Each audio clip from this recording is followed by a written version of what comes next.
機管局宣布，經擴建嘅機場2號客運大樓5月27號正式啟用，同1號客運大樓無縫銜接。初期有15間航空公司進駐。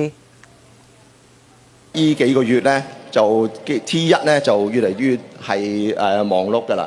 咁啊，有啲每一日入邊我哋航班嘅高峰時咧，就人咧就特別多，所以我哋好希望咧 T2 咧去啟用之後咧，能夠分流一部分 T1 嘅嗰個客流。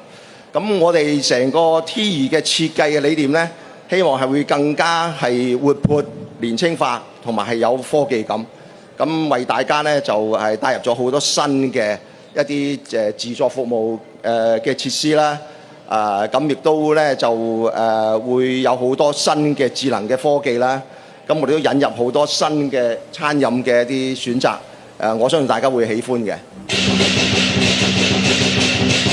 機場舉行新春賀歲活動，機管局話農曆新年人流高峰上個星期已經開始，連日出入境人次超過20萬，預計趨勢會延續到下星期。